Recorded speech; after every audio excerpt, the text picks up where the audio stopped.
Hey LeGrand Alive, this is Coffee with Will, brought to you by Northwest Furniture and Mattress, Grand Ron Hospital, Anything to Digital, EONI, and Les Schwab Tire Center.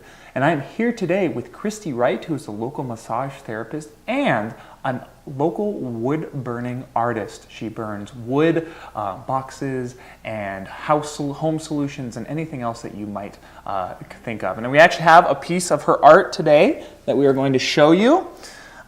This is actually a gun cleaning kit, and she has burned in it here the picture of a cougar, and if you open it, inside there is a full gun cleaning kit that is available, obviously, to, well, clean your guns.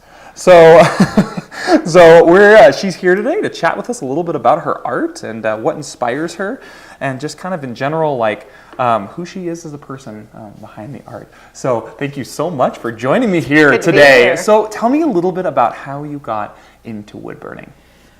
Oh gosh, it was something that I kind of played with as a kid. You know, like we all did. We get the traditional wood burner that you plug in, wait for it to heat up. Try not to burn the house down in the meantime. But a few years ago, I ran into a gal over in Cove, and she had done a piano. Wow. Yes. A whole piano. An entire piano. Wow. She had, if I'm remembering this correctly, this is my interpretation of what she told me. I was so enthralled with looking at the piano, I probably only heard every other word. But she had stripped it down to refinish it, and it just had so many dings and gouges and things like that in it, it was never going to have a really nice finish on it. Huh. So she decided to burn it. And she did beautiful wood burnings anyway. Wow. And so she did this piano, and it was just amazing. And so I went home going, I want to burn something.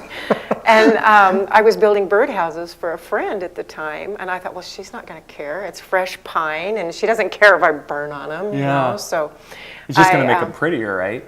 Right. Yeah. And I found out I could sell them. Wow. But it was something that I just got more and more involved in, and then I started with the boxes because I wanted to do it as a gift for my parents, and you've only got so many walls to hang things on, and so I thought, well, a box, you know. Yeah. And so I started out that way and did my first couple, and then I started finding somebody else to build them for me.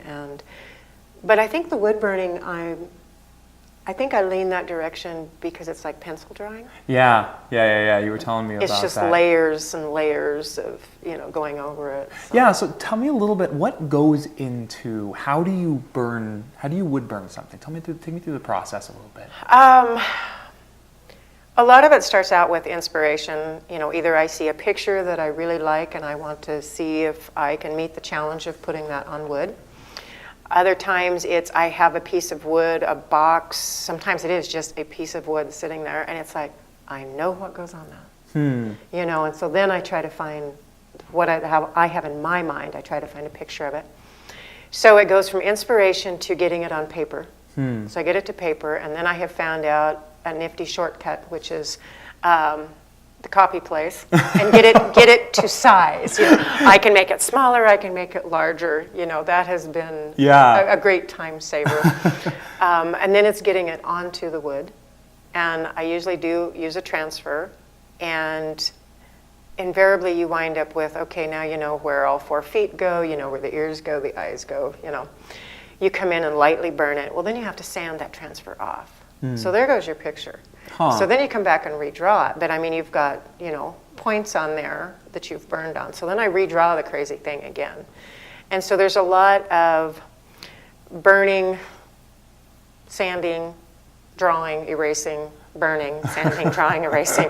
There's this whole process. It's a lot of drafts that go into it. It's not just as simple as, find a piece of wood and draw something on it. No, because I get it on there, and then, like I say, sometimes even your pencil marks won't erase. So you have to come back over it and lightly sand it. And you can't sand in just a location because you'll leave a divot in your wood.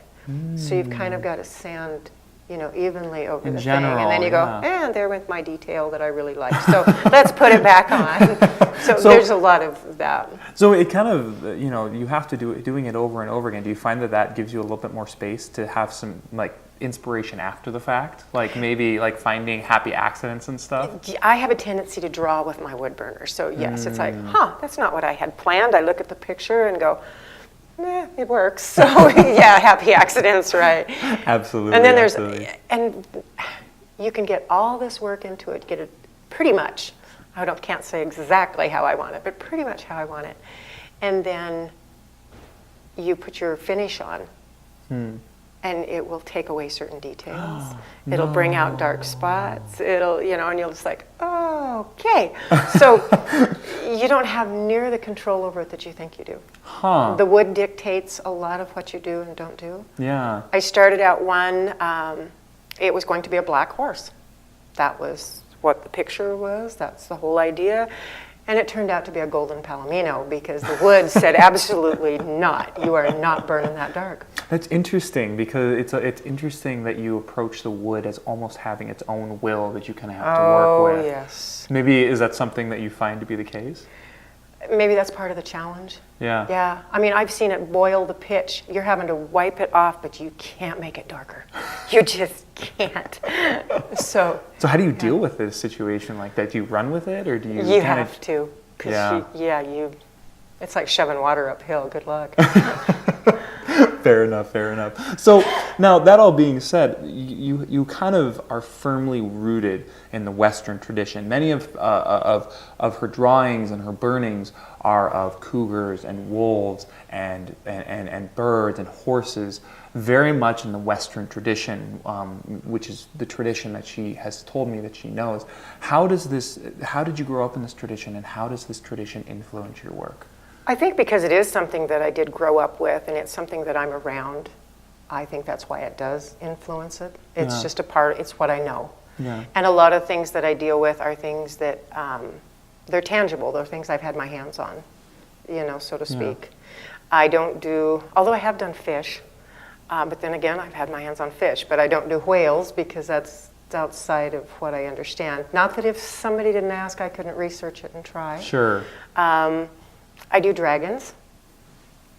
Do you have you had experience with dragons here in the West? No, and I thought it would be fascinating to do dragons because then no one could look at it and tell you, you don't have the eyes the right size, you didn't do this right. There's no categorically right dragon. Believe it or not, apparently there is. I have people look at this, you didn't draw that right. And it's like, are you kidding me? It's not real. Well, it but is we what all it have is. a preconceived idea of what we think something is. Yeah. And when we get outside of that, then it's not, even though it's not real to begin with, it's still not real. Yeah, absolutely. So I do other things than just the Western and wildlife. Yes. Yeah, and that kind of also attaches to the fact that many of your pieces, from what I can see, are practical. I mean, you have you have the gun kit here. So maybe tell me a little bit about what types of things are that you create that are practical, and why you've decided to make much of your art usable. Part of it is the recycle, reuse, refurbish. I can take something that I picked up somewhere that's in pieces and put it back together and turn it into something usable and beautiful. Another thing is there's only so many walls to hang a picture. And yet you can take a box and you can take all the things sitting beside your chair, all the clutter, put it in the box, shut the box. Clutter's gone, neatened up, and you have something pretty to look at. That's awesome. It's just taking a usable item and making it beautiful. Wow, very cool. So now we're kind of running out of time here, but I mean, something that I kind of want to ask is, a lot of people, don't when they think of Western, they don't think of art. Art is not the first thing that comes to their brain, How has art been a part of your Western upbringing, and how would you maybe encourage other people to incorporate art into their heritage, whether that be Western or something else that isn't on the surface level associated with art? And that's interesting. That's an interesting question, because that is one of the first things I think of with Western. Because I think of some of the famous painters that were just amazing artists, and they did the Western, and that's how a lot of people associate Western, is by what they see in those paintings. And of course, horses, they're amazing to do artwork because of the flow and the movement. And you get that with your cowboys. I mean, you've got your buckaroos. It's everything from the subtleties of how their hat is tipped to how they twirl a rope, how they hold their reins, how the fringe on their chinks lay. Yeah. You know, there's, I don't know, I can't even think of Western without art being involved. Wow. And there's so much of that. You see more of it now because we all have our cell phones and everyone's taking pictures. But you have people who have entire lifetimes involved in that, and there's not a picture anywhere to show record of that. Wow. So I think the art's very important because that's what carries that over when there weren't pictures. Wow. Very cool. Well, goodness. I stand corrected. Oh, sorry. No. Some of the best answers that I've ever gotten on the show have been when I have been wrong about something. Oh. So it's all good. Okay. So thank you so much for coming in and chatting with me today. And I really appreciate you bringing in your art. One more time. Now, it's KW Crafts, correct? KW Crafts, 2 Ks and plural on crafts. KW Crafts. And she does wood burning, practical solutions with a little bit of a beautiful wooden touch to them. She has a website, so you can look her up online. Yep, I have a .com. What is that? .com, kwcrafts.com. And so thank you, LeGrand Alive, for tuning in to Coffee with Will, brought to you by Northwest Furniture and Mattress, Grand Ron Hospital, Anything to Digital, EONI, and Les Schwab Tire Center. Please make sure to go and proprietary these people. Their contributions make programs like this possible, and we could not do it without them. So thank you, LeGrand Alive, and tune in next time to LeGrand Alive for more local content. I'm Will Bowman.